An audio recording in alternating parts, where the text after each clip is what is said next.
You're listening to the Precision Shooting Podcast, discussing all aspects of precision and long-range rifle shooting. And now, over to your hosts. Well, hello and welcome to the Precision Shooting Podcast. My name is Rusty. This is episode 90-something. Yeah, I didn't actually look and then went straight into the spiel. Andrew, how you going? Not too bad, being a Friday. Good. Oh, yeah, that's right. We're doing this on a Friday for reasons that will become obvious in due course. No Greg tonight. Not as yet. I think he may possibly be along a little later. Yeah, so tonight is a bit of a special night. We are going to be recording our read of our audio book. That's not really an audio book. That's a generous word. Well, not yet it's not, but it will be after tonight. Of Rodney Mays' Impact book. So that's all for our Patreon supporters. So probably roughly after, a little while after this goes up, jump on Patreon and you'll get to hear us read the Impact audio. I say read. Read may be a generous term. Dictate. I'm not sure Rodney Mays is necessarily going to be too happy about it. But I did tell him it was happening and he said it was okay. yeah, I'm still not sure he's going to be too happy about it. No, fair point. Fair point. So we have had our full equipment upgrade, or most of it. So hopefully this is sounding all right. Sounding all right to you, Andrew? It does, but there's no jacuzzi in here, though, yet. I said partially, most of it. Well, most. okay. Patreon supporters better get moving then. I, for one, thank our Patreon supporters, apart from others on the podcast who may be expecting far more. I'm very appreciative of the offer, the help they've given us because, new microphones, a new sort of desk and setup and some treatment to the walls. So hopefully we're sounding a little bit better. Can't do anything about our voices. They're still rubbish. Speak for yourself. Yeah, you're right. Greg's not here. Yeah, well, we speak for him too. Oh, good. So speaking of Rodney's book, we're going to be giving away a couple of copies. Now, the timeline for this is coming up, so it's going to be effectively I'm away for a little while, which we'll talk about in a moment. When I get back, we will be drawing on the next episode that we record. There will be some in-between episodes. Next episode we record will be we'll be giving away that Impact book. The way to enter is to send us an audio clip or video or something of you yelling out the word Impact. That's the one. Well done, Andrew, in with the spirit. Well, you see, I can't win it. So why try it? Yeah, basically. Why bother trying? No chance of winning it. Now, how are we going to do this? Are we going to sort of judge this as the three of us listening to them? Because obviously you presumably have listened to them, but Greg and I haven't. Yeah. Well, usual deal. You two can pick the favourite. We can do that. We'll play them all, and this. I don't think there's going to be a huge amount, but I will be recording some at Darwin PRS, which is from the time of recording this is in a week. Under a week. So probably by the time this gets up, it'll be in a couple of days. So if you are at the PRS or you are on your way commuting there, which is actually highly likely, on a plane or driving for hours and hours and hours. That's only about 30 hours from here. That's all. And so 29.5 is my record. I used to do it straight without sleeping. Yeah. It's by myself. It was good fun. Didn't do it by myself, and don't think I would have. No, well, see, I was really keen to get home. You got motivation. That's a fair point. So yes. You will be taking some entries there. So if you are going to be there, make sure you do. If you're not going to be there, jump on and send us that. You can just grab your phone, hit the audio button, and flick it through. Speaking of the PRS, the Darwin or the Nightfall Heat Stroke Open in SSAA Darwin is, as mentioned, only days away from probably the time this goes up. That's August 17th and 19th. Also on that same weekend is the Victorian Precision Service Rifle Shoot at Castlemaine on the 19th of August. And then after that, the Practical Rimfire Challenge in Mount Gambier in South Australia is on the 8th of September. And then the next PRS, which I believe we can release the dates on, but no details yet, is the 29th and 30th of September. And it's got an unusual name. But you can't release that yet. It's called the But I probably can't actually put that in yet. Maybe. We'll see. The other thing on the horizon, although it's a fair way on the horizon, this is for October. Now, Western Australian listeners, on Friday the 12th of October, we'll be having a meet-up, probably at Dirty Nelly's. Sounds wonderful. It's an Irish pub in Perth. So if you are in Perth, come and have some Guinness and dance a jig. Or have some kill turkeys even. Well, that's where we're going to end up for the evening. Some kill turkeys. But yeah, we'll be over there for Shot Expo. Not exactly sure who's going to be there, but I'll be there and I'll be having some drinks. So whoever else is around is welcome to come and join me. That'll be great. Sounds good. We've got no new reviews on iTunes.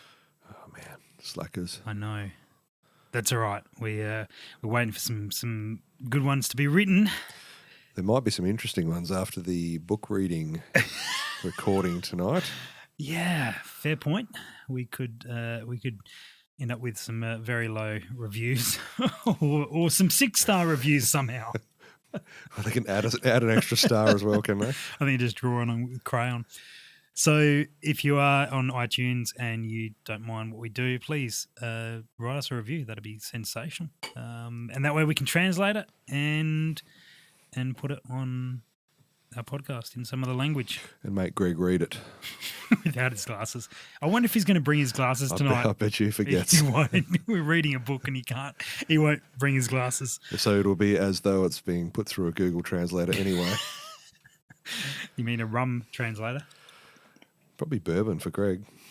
Fair enough. He's not a rum fan. He does a podcast with a rum baron, and he's not a fan of rum. I don't think he hates it, but it can be an acquired taste.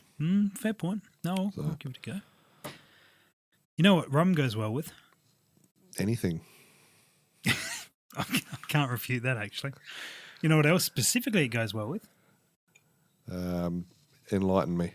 Cigars. True. And those who are regular listeners will know that we are sponsored by Puro Trader. And Puro Trader, for those who are asking, what the hell is Puro Trader, like Andrew? There's a vague recollection. Oh, you do remember? We did podcast only a week ago. Yeah, true. Puro Trader is like an online cigar marketplace, bazaar. It's a cigar bazaar. Yeah, probably. I think your other description of it being eBay of cigars is probably a little more on the money. Like Puro Trader, from what I gather, run the site. However, they don't actually sell the cigars. It's individuals and companies selling on there as per eBay. Absolutely. And so if you are chasing particular cigars to fill the collection, or if you're tracking down something special for a special occasion, that is a really good place to check them out. And you can find all sorts of things from all around the world. And because they're sponsors of us, we can also get you some special deals. So if you enter the code PSP1, you get 25% off the fee they charge to do the sale and that sort of gear. So that's not that is the code again, Andrew. PSP1. Good memory. I remember mate. that even without a prompting card. Yeah, you've done well. And there's actually a forum on there. So if you are new to cigars or sort of want to up your knowledge, there is a huge amount of people there with amazing knowledge for people who do like cigars or want to get more knowledge out of them. How often would you have a cigar, Andrew? Rarely these days. Really? Yeah. Celebration sort of? Yeah. I would say when children are born, but that's more of like a commiseration. But anyway, yeah, no, I used to partake quite frequently back in my military days. Mm-hmm. Cigar and Scotch nights, poker, but not for a while. It's one of those things I probably wouldn't mind actually getting a little bit more knowledge on what's going on in that world, because I wouldn't know a good one from a bad one, but no. It's probably the best place to learn. And next time we talk about Puro Trader, which is purotrader.com, next time we talk about them, I will bring you up to speed on the cigars we had at the Ignition Custom Winter Classic in Buchan. Uh-huh. I'll tease you for that one for the next episode we record. So check it out, guys, purotrader.com if you want to find out more about cigars to go with your rum or your whiskey or your fortified Shiraz or your wild turkey, which is all the things we have in front of us. Fortified Shiraz is very, very delicious. I bet. Little update on the PRS build that I'm putting together. I believe I've chosen an action. It is Curtis Custom, I think, wasn't it? That's right. Looking at the Curtis Custom. I haven't chosen which model exactly. I'm finalising details down. The reason I've gone with that one, it's sort of, we narrowed it down to a few last time. I had to choose one, so that's the one I've chosen. I like the idea of the 60-degree bolt lift. I haven't used something like that extensively before, so may as well try it out. Paul Reed's videos and information on that particular action have been very good, and I like the format it's in, so I'm going to go down that path, I believe. And not every man and his dog's running one, so... This is, I'm going with the Creedmoor or something. Yeah, I was about to say. Going 50-50 on that, sort of hedging my bet. Something that everyone uses in action, no one really uses a lot in this country yet. Yeah, I think that will change, as supply increases and, people, there's a lot of options out there. And I think, people will take a little while sometimes to work out what's good and what they want. And if you start actually shooting in some PRS shoots and shooting well, people probably accuse you of bias, but also, people do tend to notice what successful shooters are using. So I would have thought it'd go the other way with the revenge. Possibly. Rather than a bias beneficial scenario. Well, so, I didn't imply that you were going to be officiating and shooting in the same event. No, I know, but these who are officiating probably just getting their own back on me. One day. One day we'll be there. Good point. Good. We had a message come through on Facebook, a question from Darren, and he is asking the following. If I have found an accuracy node and have access to quick load and a chronograph, is it worth investigating alternative powders to see if I can find something that fills the case more than my current powder? I think it will help lower SDs and ES, but really not sure. Any thoughts, Andrew? Well, we did cover this in the last podcast. No, we didn't. Oh, that's right. We didn't. Yeah, we had a podcast. We intended to cover it in the last podcast. We did actually cover in the last podcast, and the podcast decided to stop recording 20 minutes into the episode. Okay, so rehashing for those that didn't hear it, which is everyone. I heard it. Yeah, I did too. Yeah. We didn't really come up with anything conclusive there, did we? Good thing you brought that up then. I seem to remember we came up with a couple of suggestions. Yeah, look, I think certainly they're all Greg's though, weren't they? That's why we're struggling. Yeah, we're just floundering without his guidance. I think is it what he says? Is it worthwhile investigating? Well, certainly by all means. Certainly as long as you're keeping yourself within safe limits and whatnot. But you've got nothing to lose. Particularly if you've got access to a variety of different powders, whether it be your mates or running other stuff, so you can go, trade a bit of powder and just try it out and things like that. Sure. And certainly got nothing to lose. But I think we did discuss that there was a little bit of evidence that would suggest possibly a case powder that fills the case more can provide more consistent SD and extreme spread. Generally seems to be the consensus. Yeah, the higher fill rate, the better. Yeah, there's probably a few reasons for that. If you've got a powder that's not completely filling the case, and so when you're sitting, ready to shoot, it's not necessarily going to. If the powder's not filling the case, you can get. I don't know how to describe it. I don't know, mate. You're the one putting the words out. Probably not consistent amount of exposed powder to the primer flash, I guess you would say. Mm-hmm. Whereas if the case is relatively full, then it's effectively burning into the same amount of powder each time you fire, regardless of the sort of the orientation of the rifle or how the powder's sitting. May well have something to do with it. It also have something to do with matching the correct burn rate as well, because you could take something like a 308, for example, and fill it up with 50 BMG powder. Yep. I don't think you're necessarily going to get, well, you certainly won't get the velocities you want, but I don't think there's any guarantee you're going to necessarily get consistent velocities either. So I think if you pick a powder that's within the right burn range, one that will be a little bit less dense, I guess, so will actually fill the case more, then I guess it's possible. Yeah, certainly. I think that it's one of those things that I'm pretty sure we did say that if your current setup is working well, Darren, run with it. If you have the time to tweak and play, then great. Some guys, just want to get their load and get done and move on and work on their other things that will probably affect their shooting more initially, especially as your other skills, skill up and get on board and stuff. Then perhaps, it's certainly something that you could, you may need to revisit. Having said that, if you've got the time and you've got the inclination, the interest to delve into this more and more, and some guys very much are geared that way, then go for it. You will prove to yourself whether or not that's true. Yeah, look, a lot of guys probably, part of the sort of the appeal of hand loading ammunition is not necessarily all cost or all accuracy. It's just that tinkering, trying to get the best you can. And again, if you get a load that's 1 or 2 feet a second better on the SD or whatever, is that going to really affect your accuracy?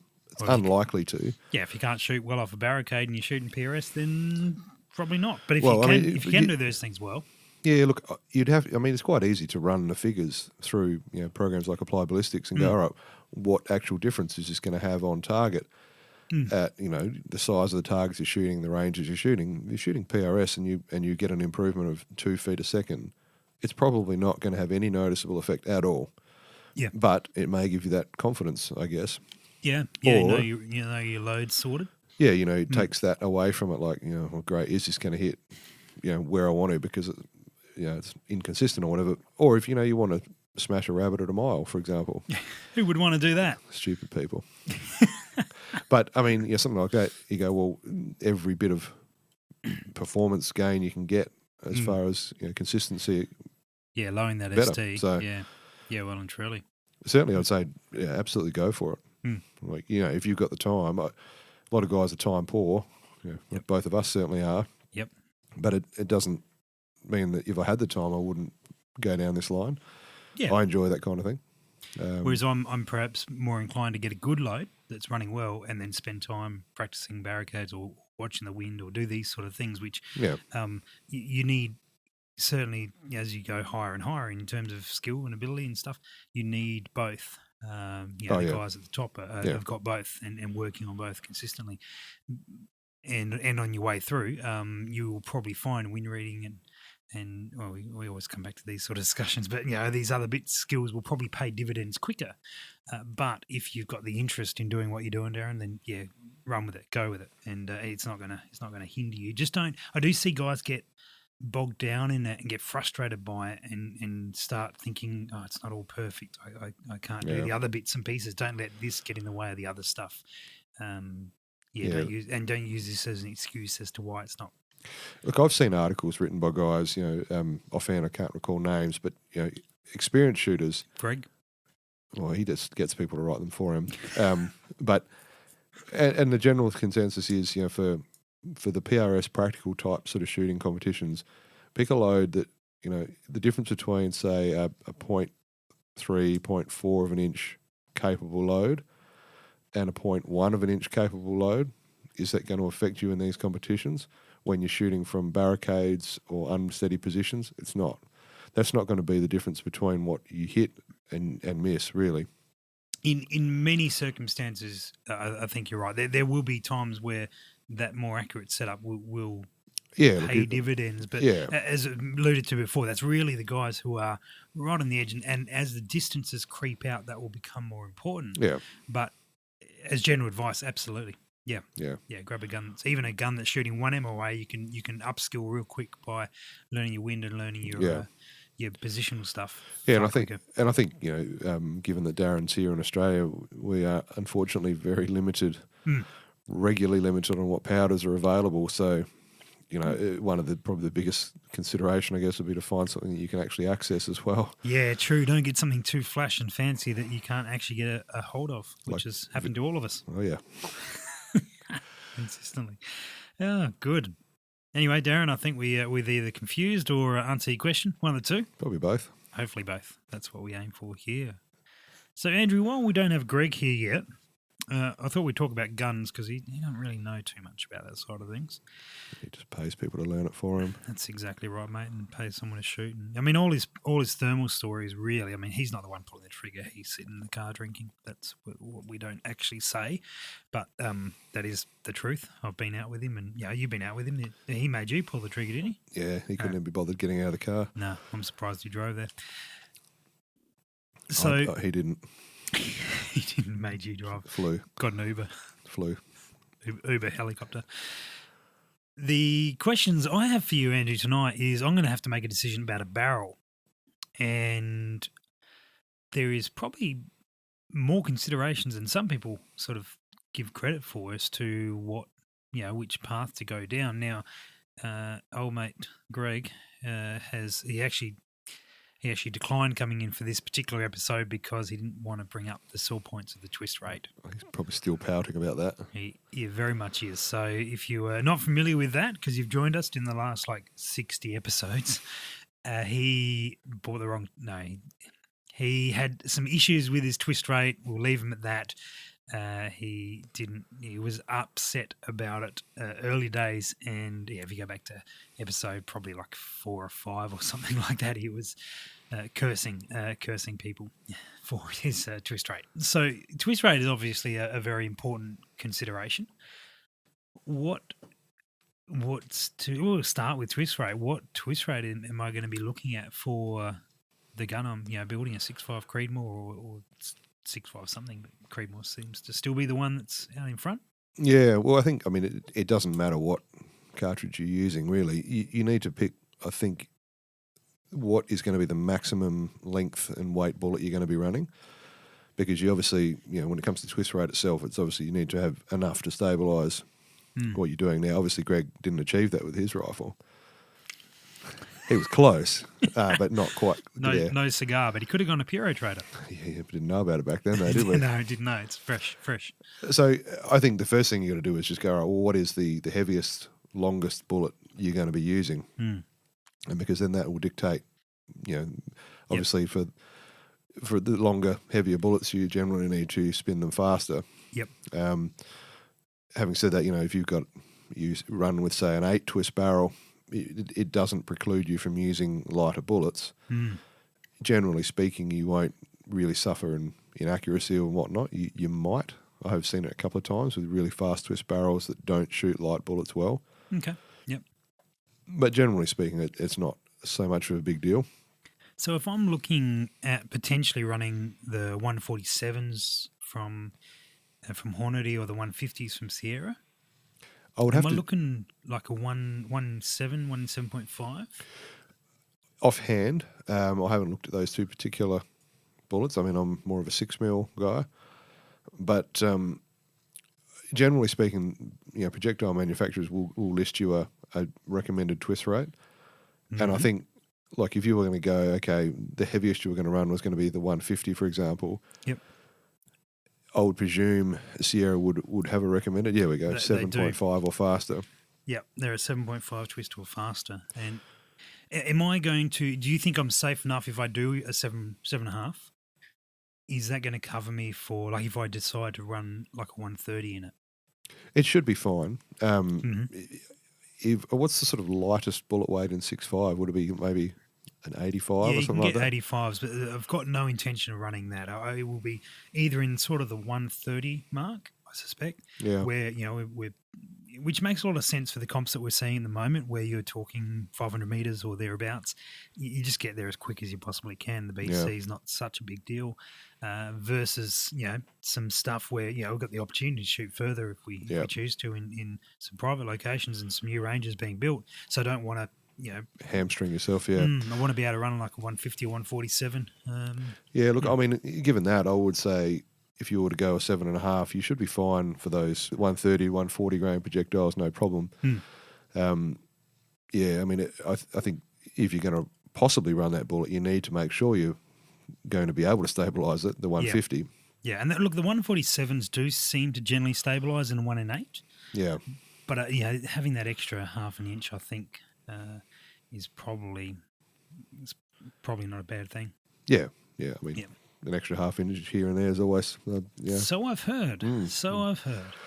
Yes, but so, I mean, I think, that's a fairly easy parameter to nail down. Yep. And say, all right, well, if you want to run that projectile, or possibly run that projectile, you need to be able to stabilise it. You need to go 7.5. Okay. So I guess that's probably the easiest part to nail down, really. Sure. All right. Well, then, what's next? Am I deciding profile?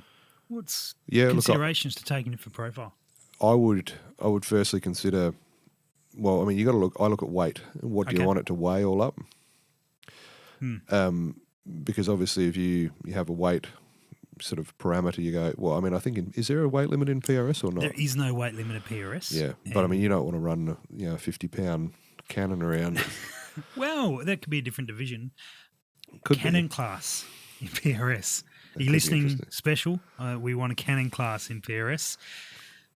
Let's do that. Run some 10-pound field guns.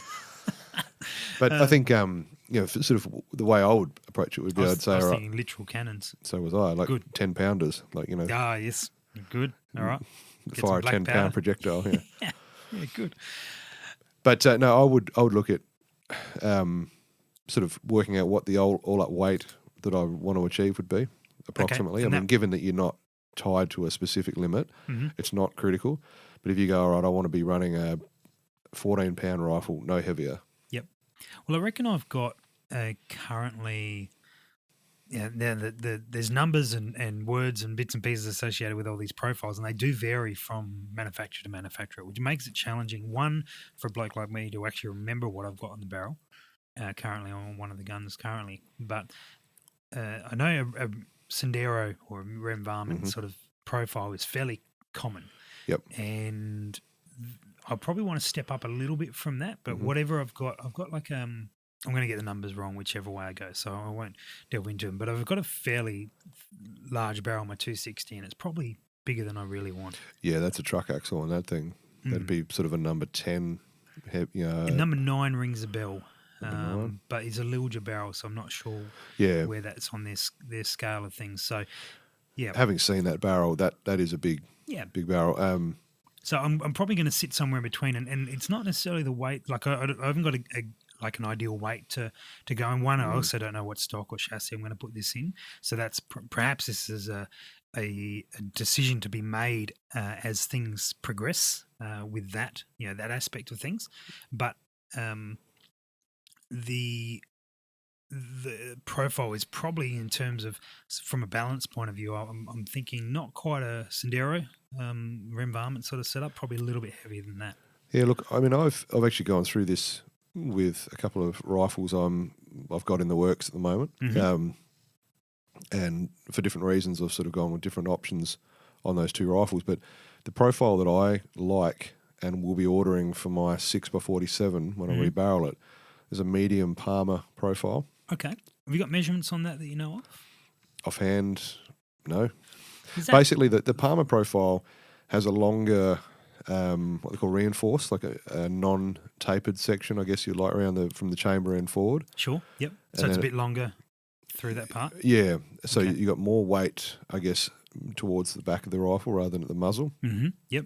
And then well, probably in the centre of the rifle, yeah. The over the sort of, just in front of the receiver. Yep. It's probably not a bad thing. Yeah. And then it's a fairly quick taper down, and then not a great taper from where it finishes its taper to the muzzle effectively. So fairly aggressive at once you get past the what's that part reinforce called? The reinforced part. There's a name for it though. Oh, I've heard barrel manufacturers call it different things. Right, cool. So another one of the terminology where people make up their own. Yeah. Yep. So.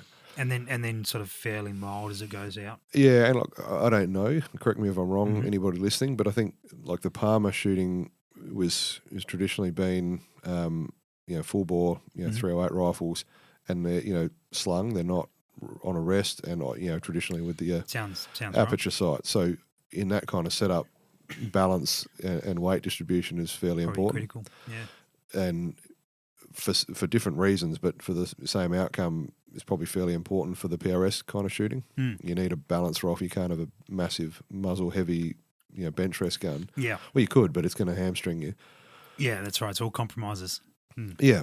So, I mean, I like that there's multiple variations on the Palmer profile as well. Okay, yep. There's light, medium, and heavy Palmer. I mean, and different manufacturers do have slight variation dimensions on it. Yep. So, depending on how heavy you want to go, really, but I've settled for my 6mm build, I'll be ordering a medium Palmer. Okay, yep. And so for me, that fits in. It's probably similar for what you're looking at doing. And given that your weight's not critical, I mean, then the next thing I would look at is how long do I want it to be? Yeah, just back on the profile side of things. So for others, perhaps tracking with the discussion, but not necessarily going down the exact same path, the benefits of a heavier, why are we having this discussion about a compromise between a heavier barrel and a lighter? Obviously, the lighter seems better because it's lighter weight, easier to carry around. But we know there's advantages for the heavy barrel. So for those playing along at home, we find that the heavier barrel is more rigid.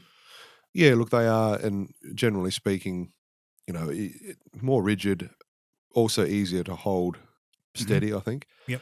But also they heat up slower. So if you're firing strings of shots, you will, I mean, obviously as the barrel gets hot, the actual bore dimensions change. I mean, metal moves when it heats. Yep. So that's a consideration. And so generally speaking, if you were to take a drinking straw weight barrel, that wouldn't be allowed in California these days, would it? Then ban drinking straws, but they don't keep up with much going on in California these days. Oh, yeah, probably not missing a lot. But missing lots I don't care about. Yeah. So quite often you would find, if you're firing a long string of shots and that little barrel's getting hot quickly, you will regularly get point of impact shift. Gotcha. Yep. So for a mountain hunting rifle where you might fire a couple of shots and that would be it, great. You don't necessarily need or get any benefit out of going with the truck axle. Mm-hmm. But and so obviously that's a big advantage for these competitions where you might be firing not heaps and heaps of rounds, but certainly more than one or two. So, to me that it's that compromise of having as much weight in the barrel to reduce that point of impact shift and keep your stability and rigidity there. Yeah. But obviously you can't go too heavy, otherwise it makes it unmanageable. So it's that compromise there. And also, if you were to go, you need to kind of work out like what I sort of started talking about was of length. Yep. You have to have it's going to add weight. Yeah, you have to have a velocity aim, like what sort of node you kind of think you might be aiming at. If you go too short, you're obviously going to struggle to reach the higher speeds.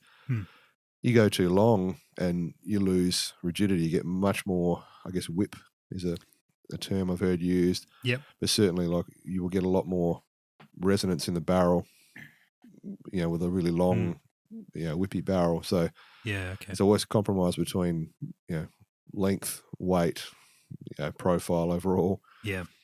So I think that's where, for a gun that you're not necessarily going to be lugging up mountains all day, every day, but a gun that you're going to be moving with a bit. Yeah. Those Palmer profiles, I think, fit the bill pretty well. Probably a sensible one. It's not the first time I've heard that particular profile suggested as well. Yeah. So in terms of length, what are our deciding factors there? Well, I mean, I guess it depends as well on what you want to achieve with it. Mm-hmm. For example, I'm building a 223, and prime sort of role for that will be used for night shooting a lot out of the window of a car. Yep. And when my children are of sufficient age, teaching them to sort of handle that. And so I don't want anything too big and cumbersome. So I sort of settled on I'll be running that at probably no more than 20-inch finished. Okay. But that will hamstring velocity a bit. I don't have a particular goal in mind for velocity, so that's not really a big concern. But say with what you're doing, I would look at if you've got access to quick load, narrow down, say, all right, with this projectile, I'd really like to be able to achieve, whatever quick load will recommend you, where you should be able to find accuracy nodes. So, you need to be able to then work out, am I going to be able to achieve it with, a 20-inch or a 22-inch or 24-inch or whatever it might be. Yep. So, I think you're probably best to start with working out what kind of range you want to be able to hit with it. Yeah. And that will then dictate whether you're going to be able to achieve that with the barrel that we're talking about. Yeah, look, I like to go as short as I can, but being able to maintain what I want to achieve with it. Sean Milner lives by that principle, actually. Well, I mean, you can't pick on the disabled. He's not left-handed. He's just short. Yeah, similar effect, really. So in terms of length, I mean, the flip side of that is I'm not going to be running a PRS gun with a 30-inch barrel, though. So if 30 inches is going to be where it says, you'll hit your magic numbers at 3,199 feet per second, being 3,200 the limit. I'm not going to take that compromise of getting that velocity, because that's just too big a gun. Yeah. There's a practicality of it. You're talking about a night gun down to 20 inch. You're doing that obviously because it's nice and easy to move around, and so the same is true. And I remember years ago, back before there was PRS in this country, and well before that, and before we were doing any sort of shoots here, I built a 20-inch gun on the idea that it needed movement. Now I then compromised a reasonable amount in velocity, but it still worked. Still achieved the goals that I was after there. And it was, it's a nice little gun to be able to flick into sort of all sorts of spots, and very, very sensible to use. It's just some idiot decided to do it in a 300 Win Mag and really didn't know enough to realise that wasn't probably ideal for the type of stuff we were doing. But anyway, that's live and learn. We live and learn. So the length side of things, I see commonly in the US for the Creedmoor at the PRS over there, and commonly here as well. Actually, the 24 to 26 inches is really where it sits. Yeah, I think that's gives you that compromise between being long enough to attain the velocities you need, but not being too unwieldy.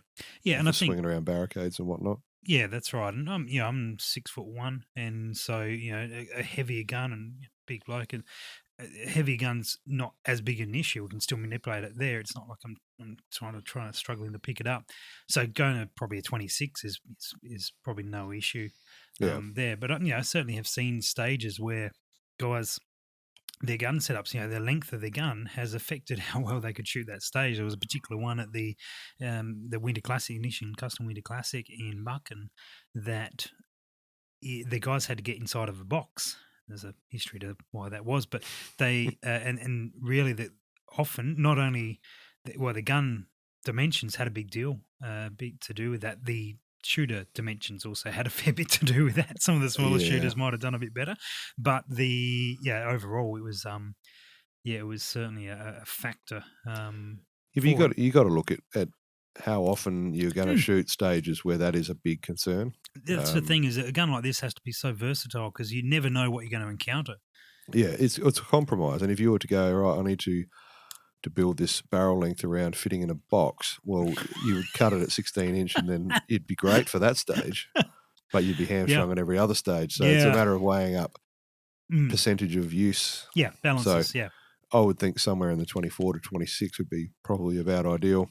Absolutely. Whereas if you were doing like a really long range gun and trying to get as far as you can, is it as a simple equation as the longer the barrel the better, or is there's a sweet spot, isn't there? Yeah, look, there can be, and there generally is. Different projectiles also. Some will have, yes, you can push them faster, but you will not get the accuracy out of pushing them faster, and it's just projectile design factors there. Yep. And there's also other factors. Like I've played around with larger bore, real long range stuff, and often you're running 34-inch plus barrels that are big barrels. They're sort of well over an inch at the muzzle, and often starting out at sort of 1.35 inch at the sort of chamber end. You're talking about a really heavy barrel, and some of these guys now with the King of 2 Mile type events, they're running 40-inch plus barrels. And a barrel that heavy, it sort of forces you to reevaluate things a bit, because if you're hanging that, look at yourself, all right. Long hard look at yourself. Yeah, what am I doing with this stupid 50-pound gun?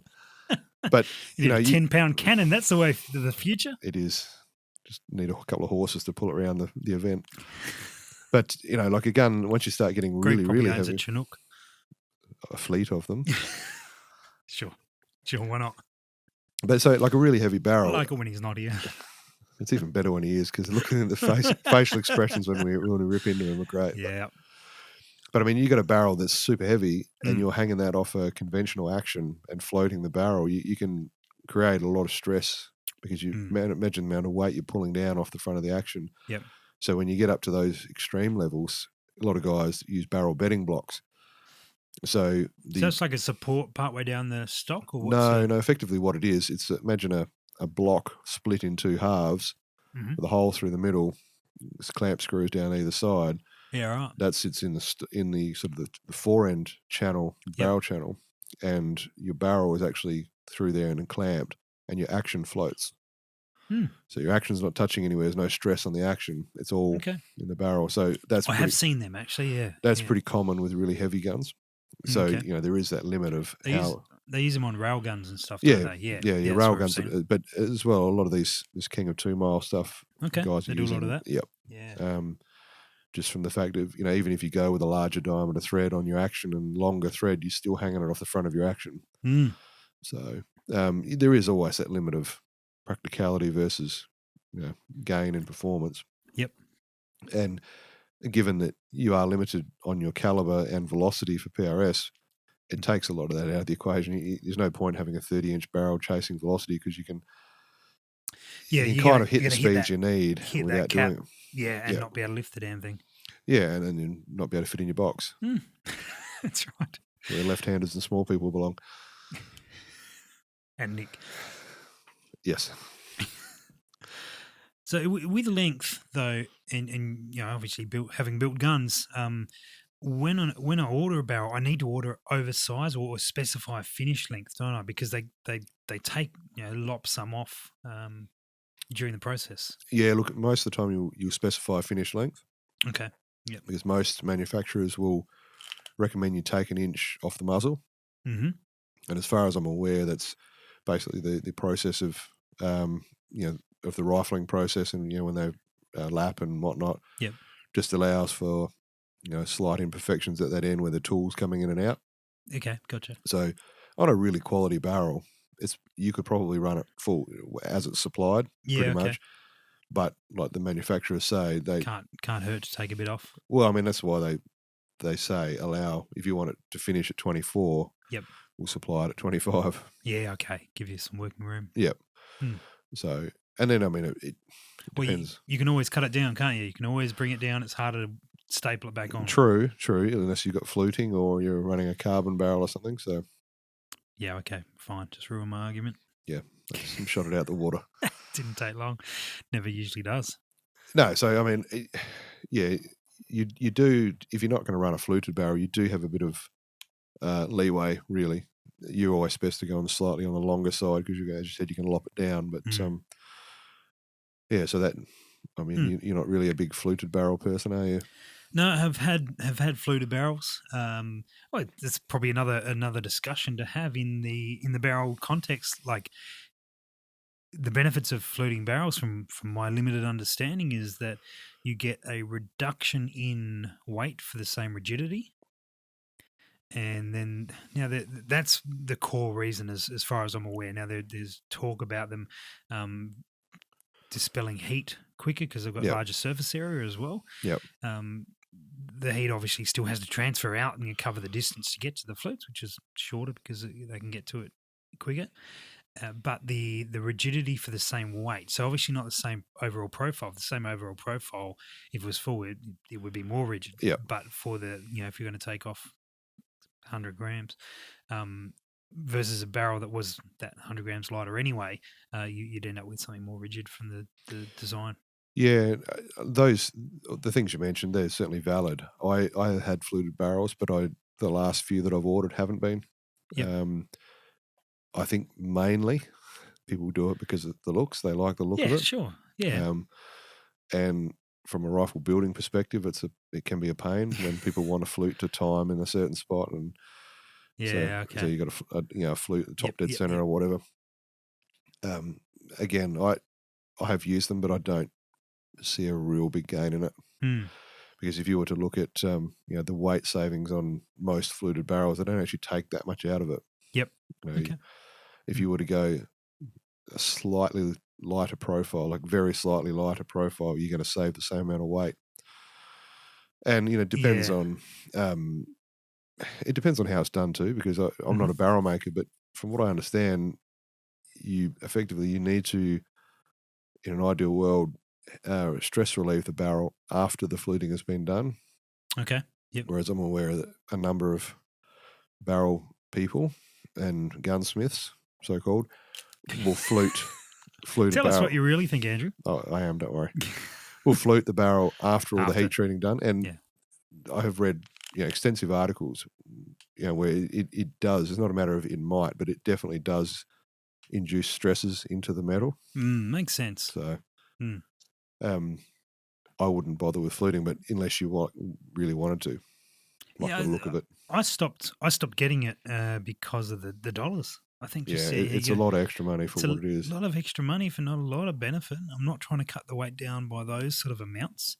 I mean, it does add a fair bit of machining time to making it, hence the extra cost. Understand why it costs more. Yeah, for sure. Yeah. But I mean, guys like there's so much sort of cool looking stuff that can be done now with fluting. It's not just straight lines anymore. So if you want a particular look, then go for it. But I've got my 22-50's got the flutes a different colour to the rest of the barrel, and they do look good, and they're actually really sharp flute. There's a Lilja barrel, and they're actually really quite sharp flutes on them. But real nice. Looks great, but again, it's just it's more money for that. Doesn't perform any better or worse.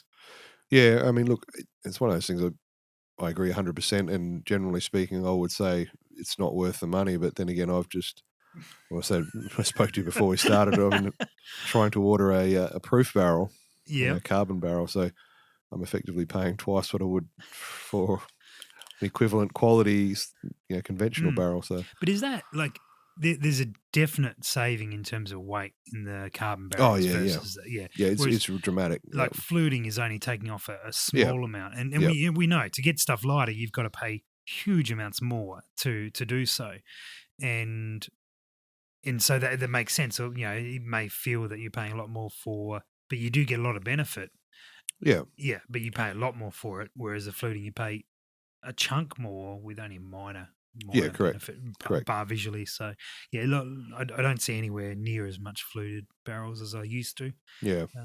I think people are making those decisions. Yeah, especially if you start going through a few barrels, if you're shooting lots of comps and lots of rounds, and you start running through a barrel a year or barrel every 2 years, it's added. Real added cost. And I've got the weight saving aspect. I don't think is so relevant really for this kind of shooting, because generally speaking, PRS events are dynamic, but you're not covering kilometres at a time. So you haven't got a limit on you, and you also, the weight is good, because when you do throw that gun in the barricade, you want some weight with it. You're not looking for a real light gun. Yeah, it's not a ultralight rifle you're going to use for chasing tar in the mountains of New Zealand or something. So horses for courses. I'd give it a crack if I got the chance in New Zealand.